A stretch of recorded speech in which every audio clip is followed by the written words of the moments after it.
The attorney was holding a thick leather folder before he had even stepped out of the sedan. That was the first detail that made me uneasy. The second was the expression on my new daughter-in-law's face. She wasn't smiling warmly. She wore the calm, confident smile of someone arriving at a meeting whose outcome had already been decided. I stood behind the living room window and watched them walk toward my front door. The wedding had taken place only 9 days earlier. 9 days. I remember thinking that it was an unusually short time for a marriage to produce a lawyer. When the doorbell rang, I already knew this wasn't a friendly visit. I opened the door, but didn't invite either of them inside. "Good afternoon, Martin," my daughter-in-law said. Her voice sounded polished, almost rehearsed. Her name was Laura Bennett. And until that moment, I had believed she truly loved my son. Daniel, the lawyer, stepped forward and offered his hand. "Charles Whitmore," he said. I looked at his hand but didn't take it. He lowered it without appearing offended. That small reaction stayed in my mind. People who expect resistance usually prepare for it. "My name is Martin Keller," I said. "What brings you here?" Laura adjusted the strap of her handbag. "We'd like to discuss family assets." The words immediately caught my attention. Not Daniel's assets, not their assets, family assets. I looked beyond them toward the quiet street. Sometimes, the exact words people choose reveal more than the conversation itself. I was 68 years old, retired, and had been a widower for 6 years. My late wife, Elena, had left behind considerable wealth. What nobody knew, except my attorney and accountant, was how much. The estate was worth nearly $90 million. I had kept that number private for years. Even Daniel only knew that his mother had left me financially secure. He had never asked for details, and I had never offered them. At the time, I believed secrecy was simply about privacy. Standing on my porch, I began to wonder whether it had been protection. Because Laura didn't look like a newlywed visiting her father-in-law. She looked like someone who had recently discovered valuable information, and whatever she had learned had brought her directly to my house with an attorney. "What exactly do you want?" I asked. Charles glanced at Laura before answering. I noticed the exchange immediately. Lawyers usually look toward the person directing the conversation. "We would prefer to discuss this privately," he said. "You can discuss it right here." Neither of them seemed pleased. Laura forced another smile. "We've been reviewing several family planning matters." There was that word again. Family. It kept appearing. Not inheritance, not estate management.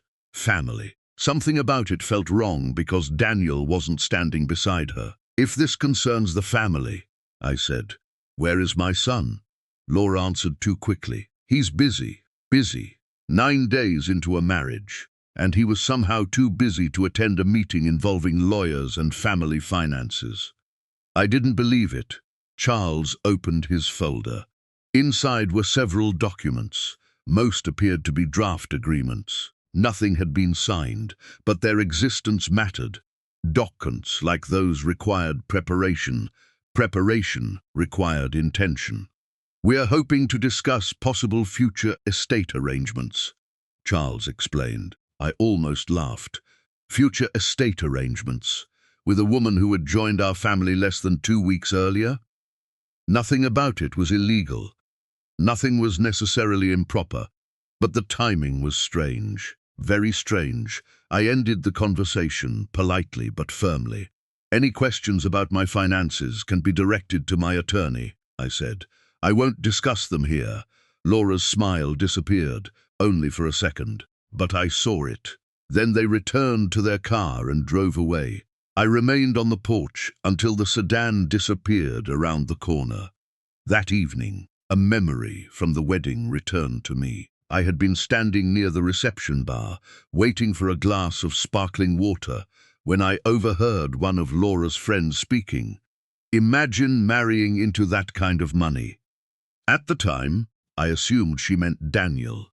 He had a good career, a comfortable home, and a stable future. Nothing extraordinary. Someone laughed and asked, "How much are we talking about?" Laura's friend answered quietly, "I don't know the exact number. Laura says it's far more than anyone realizes." I had dismissed the comment, "Weddings create gossip. People speculate." But after the lawyer's visit, those words felt different. The next morning, I called Daniel. He answered on the third ring. "Hi, Dad." His voice sounded normal, too normal. "Did Laura tell you she came to see me yesterday?" I asked. Silence, then he said, "She visited you." That was the moment my concern became suspicion, because Daniel didn't sound surprised by what she had said. He sounded like he was hearing about the visit for the first time. And suddenly, I realized Laura might not have been hiding her plans from me alone. I told Daniel everything. I described the lawyer, the folder, the draft documents, and Laura's repeated use of the phrase family assets. By the time I finished, he had stopped speaking. "What documents?" he finally asked. I explained what I had seen. Another silence followed. "I've never seen any paperwork," Daniel said. I didn't answer immediately. If he was telling the truth, Laura had concealed the visit from both of us. That afternoon, I called my estate attorney, Margaret Sloan. I asked her to check whether anyone had recently made inquiries about my finances. I wasn't looking for a confrontation. I wanted facts. 3 hours later, Margaret called back. "Martin," she said, "there's something you should know." Laura had contacted 3 different law firms. She had made 6 separate inquiries about my estate, trusts, properties, and possible inheritance arrangements. "When did this begin?" I asked. 28 days before the wedding. I asked her to repeat it.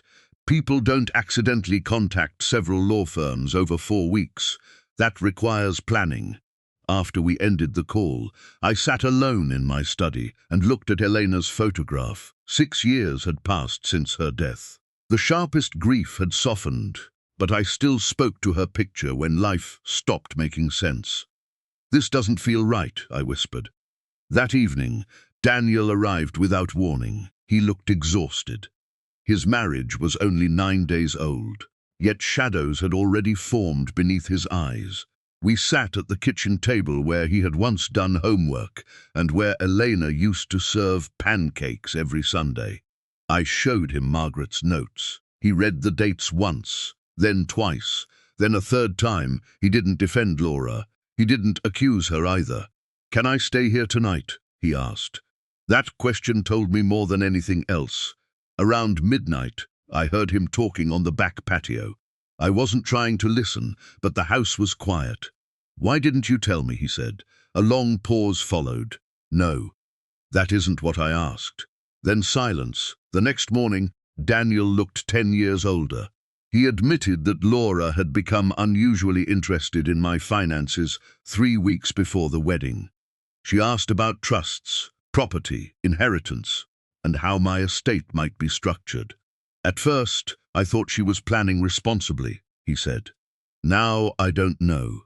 Then he told me what he had discovered. The previous evening, Laura had gone out to meet a friend. Daniel used her laptop to print a document. While searching for the file, he noticed a folder titled Future Planning. Inside was another folder. It carried only one name, Martin. He opened it. The contents were disturbing. There were property records, business registrations, archived newspaper articles about a company I had sold years earlier, and photographs of houses I had owned decades ago. Someone had spent months collecting information systematically. The strangest part was what the folder did not contain. There was nothing about Daniel, nothing about their marriage, nothing about their future together. Every document was about me. "Did she explain it?" I asked. "Sort of," Daniel replied. Laura claimed she was trying to understand the family's financial future. On the surface, that sounded reasonable, but most people don't hire lawyers and investigate someone before asking basic questions. The order bothered me. Research first, lawyers second, marriage third, then the visit to my house. That afternoon, Daniel returned home to confront her. I didn't hear from him again until almost 11. When my phone rang, his voice was calm in a way that frightened me. She admitted she knew more than she told me, he said. About what? About your money. He explained that Laura had heard rumors about Elena's estate before she and Daniel were engaged. A distant relative had mentioned the family's wealth at a charity event. The information wasn't exact, but it was enough to attract Laura's attention. Instead of ignoring the rumor, she investigated. For nearly a year, she searched public records, old transactions, corporate filings, and property histories. Then she met Daniel. As I listened, the wedding looked different. The romance, the timing, the lawyer, all of it. According to Daniel, Laura admitted the visit had been her idea alone. The documents were meant to create expectations around my future inheritance. Nothing was signed, but she had hidden everything from her husband. By midnight, Daniel left their home and checked into a hotel. The next morning, he called. "I don't know what I'm supposed to do," Daniel said when I answered. He was calling from the hotel parking lot. Cars passed behind him, but his voice sounded distant. I understood his confusion. This was no longer only about money. Money had exposed something deeper. The real question was whether he could trust the person he had married. Then Daniel told me about the message Laura had sent after he left. It contained one sentence, no apology, no explanation, no concern about where he had gone. She wrote, "Have you spoken to your father about changing anything yet?" I asked Daniel to read it again. Not because it was complicated, but because it was revealing. Laura's husband had walked out after discovering that she had secretly investigated his father for nearly a year. Yet her first concern was whether I intended to change my estate plans. She didn't ask if Daniel was safe. She didn't ask whether he would return. She asked about paperwork. He handed the phone back without speaking. There wasn't much left to say. Over the next 2 weeks, Daniel met Laura several times. Sometimes they spoke in public places. Other times they talked by phone. Every conversation made the situation clearer. Not better clearer. Laura repeatedly insisted that she had done nothing wrong. All the information was public, she told him. I didn't steal anything. The lawyers had broken no laws. The documents were not legally binding. Her defenses focused on legality. None focused on honesty. That distinction became important. Daniel asked why she had hidden the research from him. Laura said she didn't want him to misunderstand. Then why marry me without telling me, he asked. She avoided the question. During their final meeting, Daniel asked something simple. If my father had been worth $50,000 instead of $90 million, would any of this have happened? Laura became silent. The pause lasted only a few seconds, but Daniel said it felt much longer. He didn't need an answer. The silence gave him one. When Daniel repeated the conversation to me, I expected to feel angry. Instead, I felt disappointed. Greed rarely arrives dramatically. It doesn't always announce itself through threats or demands. Often, it disguises itself as planning, responsibility, or concern. Then, one day, you realize every conversation leads to the same destination, money. The strange part was that the $90 million had not protected me. The secret had. If Laura had known the exact amount from the beginning, I might have spent years wondering whether her affection was genuine. Instead, she answered that question herself. At the end of the month, Daniel made a decision that surprised almost everyone except me. He filed for an annulment. The marriage had lasted less than 2 months. Some relatives thought he was acting too quickly. "Try counseling," one aunt said. "Everyone makes mistakes," another relative argued. A few people insisted Laura had simply become overly focused on financial security. Maybe she had, but Daniel kept returning to the same point. This wasn't one mistake, he told them.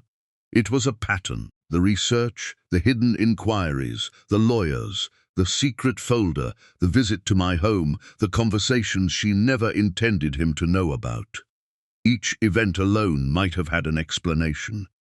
Together, they told a different story, a story that had started long before the wedding. The annulment process was quiet. There were no public accusations, no dramatic courtroom speeches, no family war. There were meetings, signatures, and paperwork. Then the marriage ended almost as quietly as it had begun. Several months later, Daniel came to my house for dinner. We sat on the patio as the sun disappeared behind the trees. For a while, neither of us spoke. Then he asked the question everyone had been wondering. "Why didn't you ever tell me how much Mom left?" I smiled. "Because I wanted you to build your life without a number controlling your choices." He looked toward the garden, then he laughed softly. "Turns out that was a good decision." "Yes," I said, "it was. Not because it exposed Laura, because it protected him. Money creates expectations in people who have never earned it. It creates plans, assumptions, and sometimes entitlement. My late wife used to say that character is easiest to understand when nobody believes there is anything to gain. As I grew older, I became convinced she was right. But Daniel's story wasn't over. A few weeks after the annulment papers were filed, Margaret called me with unexpected news. Laura had contacted another law firm. This time, she wasn't asking about my estate. She was asking whether the marriage could give her any claim to it. And that was when I understood the situation had become more serious than either Daniel or I had imagined. Margaret asked me to come to her office the next morning. When I arrived, documents were waiting on the conference table.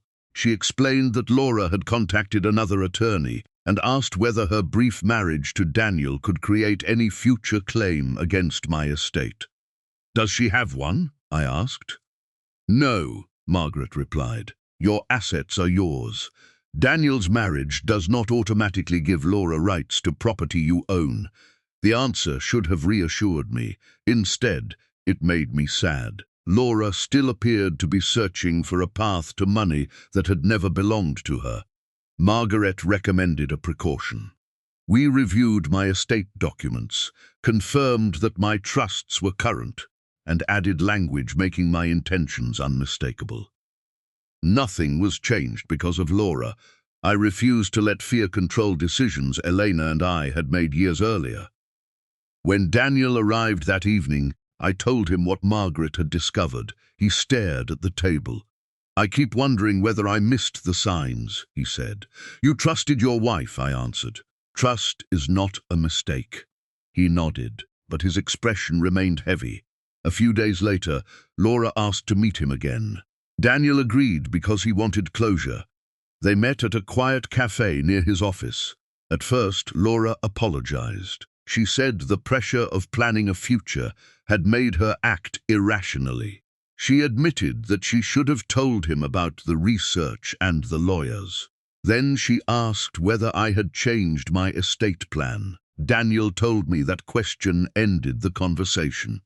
"You're still asking about my father's money," he said. "I'm trying to understand what happens next," Laura replied. "What happens next is that we end our marriage." She became angry. According to Daniel, she accused him of abandoning her over harmless research. She argued that public records were available to everyone, and that she had never taken anything. Everything returned to legality. Daniel stood and placed some money on the table. "You keep explaining what you were allowed to do," he told her. "You never explain why you hid it." Then he walked away. The annulment was finalized several weeks later. Laura did not receive money from me. She did not receive any interest in my trusts. She did not receive access to Elena's estate. The matter ended quietly, but the experience changed Daniel. For months, he questioned his judgment. He replayed old conversations and wondered whether affection had ever been real. I reminded him that a person's hidden intentions cannot always be discovered in advance. Eventually, he stopped blaming himself. Life became ordinary again. I returned to my morning walks, my gardening, and the small routines that had filled my years after retirement. Daniel moved into a new apartment and focused on work. One Sunday, he came over carrying groceries. We cooked dinner together. While chopping vegetables, he laughed at something I said. It was the first time in months that I heard him laugh without forcing it. That sound mattered more to me than any bank statement. Later, he asked whether I regretted keeping the estate secret. No, I said, even after everything, especially after everything. Money can attract people who see opportunity before they see character. But secrecy alone is not wisdom. It can also create distance. What protected Daniel was not merely that he didn't know the number. It was that he had learned to value independence. He had built his career without expecting an inheritance. He had chosen his life without waiting for my money. Laura's questions could not change that. A year passed. Then Daniel told me he had met someone. Her name was Sophia. He sounded cautious when he spoke about her, but there was warmth in his voice. She's different, he said. I didn't ask how. I waited. After a moment, he smiled. She asks about me. That was enough. For the first time, Daniel sounded hopeful rather than afraid.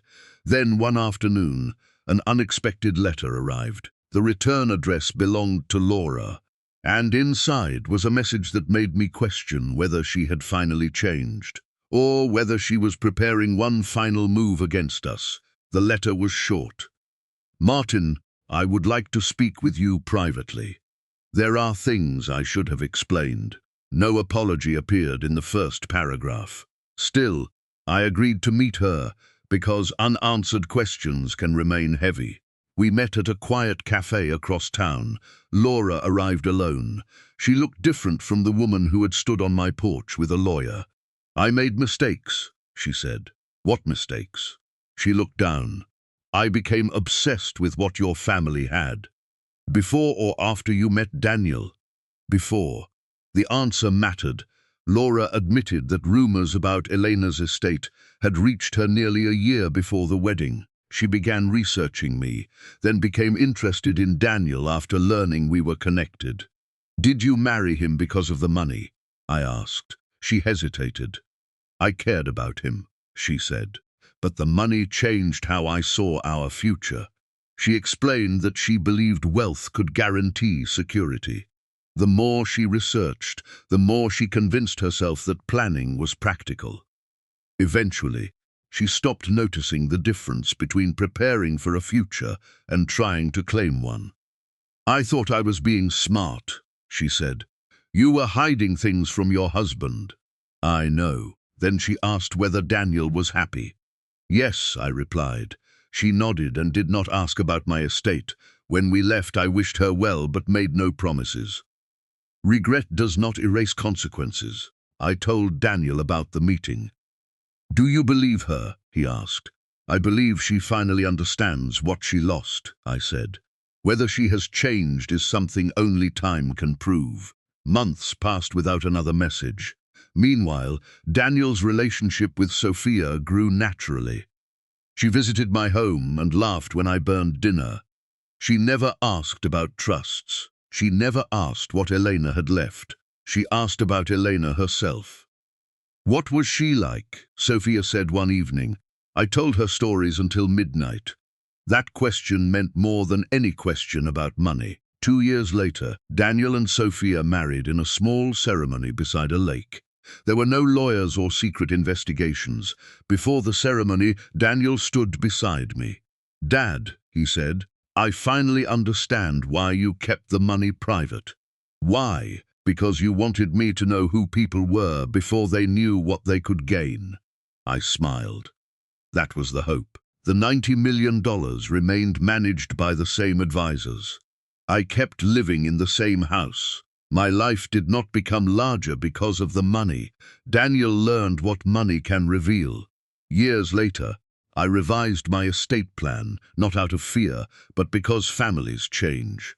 I created charitable gifts in Elena's name and ensured Daniel would receive support without allowing wealth to define him. One evening, I found an old photograph of Elena and placed it on the patio table. You were right, I told her. She had always said character is easiest to see when nobody believes there is anything to gain. Now I understood. The greatest protection was never the fortune. It was the values we built before anyone knew it existed. Daniel had lost a marriage, but he had kept his judgment. He had discovered that trust is not measured by promises made during celebrations. It is measured by honesty. And I had learned something too. Money can buy comfort, opportunity, and security. It cannot buy loyalty. It cannot create love. And it cannot repair trust once greed has made every relationship feel like a transaction. When Daniel and Sophia later welcomed their first child, I held my granddaughter and thought about the future. One day she might learn about the fortune, but before she learned the number, she would learn the lesson. People who love you will care about your life before they care about what you own. That lesson was worth more than $90 million. And this time it would never remain a secret. I looked toward the house where Daniel laughed with Sophia. Their voices reminded me that a peaceful home is not built by wealth. It is built by good people who choose honesty, loyalty, and love when no reward is promised.